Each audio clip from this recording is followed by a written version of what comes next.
akan berlaku pertembungan yang lebih menarik selepas ini dalam situasi Datuk Seri Zahid Hamidi yang sudah tidak lagi berisiko kehilangan jawatan dalam parti dan kerajaan.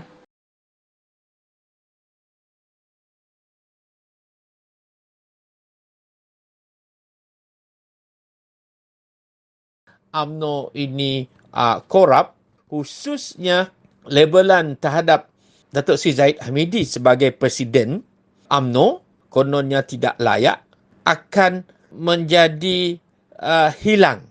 Tanggapan tersebut sepatutnya tidak ada lagi.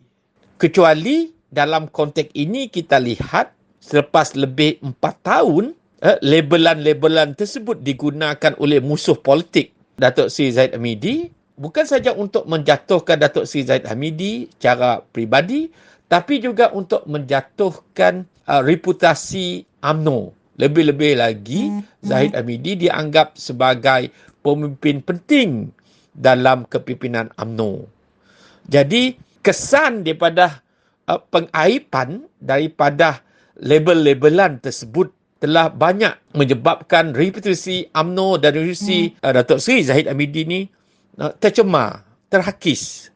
Jadi, dalam konteks ini, saya kira perlu Datuk Seri Zahid Hamidi untuk memastikan mana-mana pihak yang mempertikaikan ataupun melabelkan tentang imej kluster mahkamah, imej melabelkan beliau seorang perasuah, itu seterusnya perlu diambil tindakan, khususnya tindakan saman mahkamah.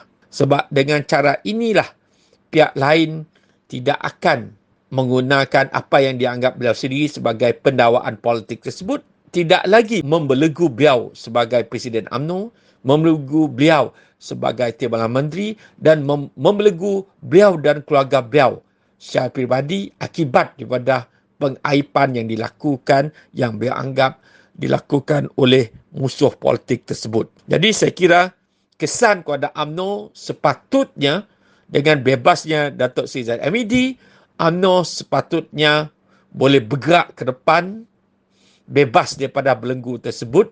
Selepas Zahid bebas daripada kes mahkamah ini, saya kira ini sepatutnya memberikan semangat tinggi, memberikan lonjakan yang tinggi atau momentum kepada sokongan UMNO kembali bertaut. Dan untuk PRK Pulai ini sepatutnya ia memberi kesan yang lebih baik kepada sokongan terhadap UMNO dan Barisan Nasional. Dan pihak yang menggunakan, khususnya pihak pembangkang yang menggunakan isu ini untuk memburukkan PH Mala BN, mereka tidak boleh menggunakan isu tersebut sebab ia dianggap sebagai menghina mahkamah. Jika ini dilakukan pihak pembangkang, mereka boleh dianggap menghina mahkamah. Dan mereka perlu sedar dan akur apabila Tan Sri Muhyiddin ini bebas oleh mahkamah untuk 2 kes ini, dan mereka juga perlu akur dengan apa-apa keputusan mahkamah lain. Mereka tidak boleh apabila tidak berpihak kepada mereka, mereka menganggap itu sebagai campur tangan daripada kerajaan. Tapi bila Muhyiddin dibebas, mereka boleh katakan itu tidak ada campur tangan daripada kerajaan. Jadi mereka perlu menghormati keputusan mahkamah. Dan sebarang usaha mempertikaikan, menggunakan, itu dianggap sebagai menghina keputusan mahkamah dan boleh diambil tindakan oleh pihak berkuasa. Jadi perkara inilah perlu jelas. Politik Malaysia pada hari ini digemparkan dengan berita pembebasan Datuk Seri Zahid Hamidi daripada 47 pertuduhan mahkamah tanpa dilepaskan. Telah memberi satu mesej bahawa politik Malaysia bakal mengalami perubahan lanskap sekali lagi. Ini kerana pembebasan ini memberi ruang kepada Datuk Seri Zahid Hamidi untuk kembali memimpin UMNO dengan keyakinan baru bahawa beliau yang telah melalui proses mahkamah telah mendapat keadilan yang sewajarnya. Saya percaya bahawa pemimpin-pemimpin UMNO dan juga penyokong UMNO pada hari ini berada pada satu tahap kedudukan semangat dan juga moral yang tinggi. Kerana percaya bahawa presiden mereka yang dipalit dengan konspirasi pertuduhan mahkamah itu berjaya dibuktikan bahawa beliau tidak bersalah Dan sudah pasti UMNO akan bergerak dengan lebih sistematik, lebih tersusung dan juga dengan penuh keyakinan baru akan menjadi satu parti yang kembali berada di landasan bagaimana yang pernah dicapai oleh parti tersebut sebelum ini.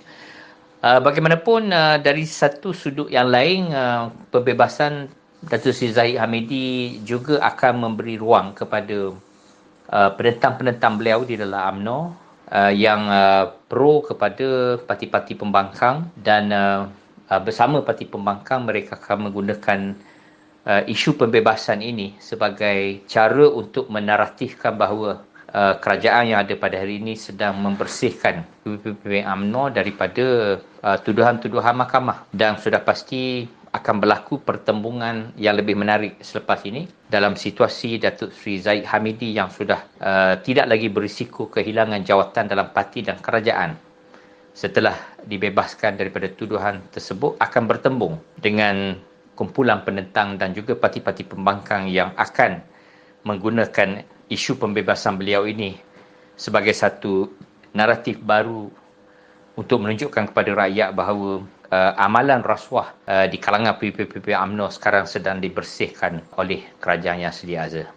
Bagaimanapun saya percaya bahawa rakyat memahami situasi dan faham membaca senario serta kronologi yang berlaku dalam kes Zahid Hamidi ini, dan mereka saya percaya mempunyai informasi yang cukup untuk menjustifikasikan keadaan ini. Maka sama-samalah kita tunggu adakah UMNO akan kembali bangkit menjadi sebuah parti yang kuat dan mendapat sokongan orang Melayu, ataupun sebaliknya berlaku disebabkan keyakinan rakyat yang semakin menurun terhadap parti ini, atau bagaimana sama-sama kita saksikan selepas ini.